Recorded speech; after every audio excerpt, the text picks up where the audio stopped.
2, 3. Right, hi everyone. So I've just done a little video on me trimming back Monty's hind foot with a fracture. Max, you were trying to do a video. Can you stop it a minute, please? Give me a kiss. Thanks. So Monty, no, excuse me. Can you? I know the polos are there, ball ache. Max, can you just mind your own beeswax? Right. So I'm just explaining to Marcus. Right, because I've taken this horse out of a cast, and most people wouldn't do this, but most people haven't got my knowledge. Okay, so again, if you look at the horse's feet now, you can see how much longer this near hind is to that off hind. And that was compromising, okay, the way the horse stands, because he's just stopped being such a polo monster. I'm just going to carry on doing this because he's got a bit, because he loves polos. So the reason I put one polo wrap on, as if a horse was going to go and play polo, I've done it nice and tight because he's just about to go out in the field. Okay, he's been out in the corral for what? 1 day. Most people don't do this. I don't believe in box rest. Okay, but what's going to keep that leg supported is the way that I've pulled that bandage, okay, around the back of the fetlock joint. But he's also got like the equivalent of what I call a bed sore, which was under the cast. I'm going to show you what I do with that in a minute. Okay, so to start with, I put silver nitrate on it. Well, I clipped all the hair back first, silver nitrate.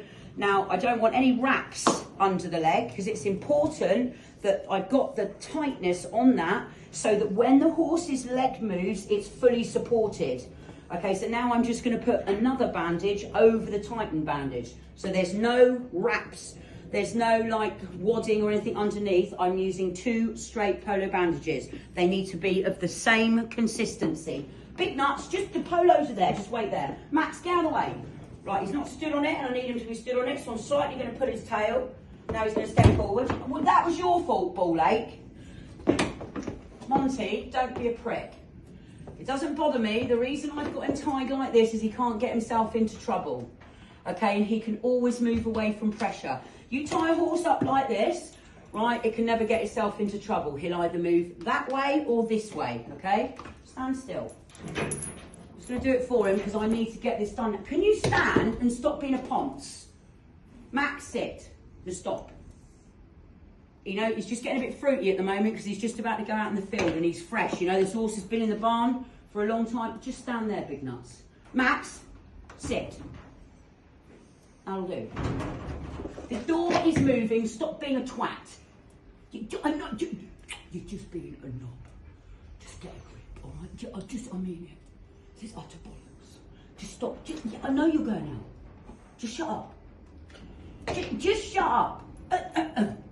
Right, the reason I've not stopped filming is because people need to see things real, yeah? Everyone else tries to hide everything. Okay, he's walking forward. I'm not bothered about that. Keep going. Right? Stand up, son. Stand up, son. Now, notice I've lowered my tone. Right? Good boy. Stand up, son. Stand up, son. Right. Now, stand up. What is this? Medical grade honey, Activon. This eats bacteria that no pharmaceutical drug can get to. Okay, now there's no actual bacteria in there, it's sore. But what will this do? It will quench the soft tissues. If you can save tissue, and I use a lot of natural things like aloe, and I mean aloe out of a plant, this is phenomenal. I had a serious osteomyelitis in my head, 16 years.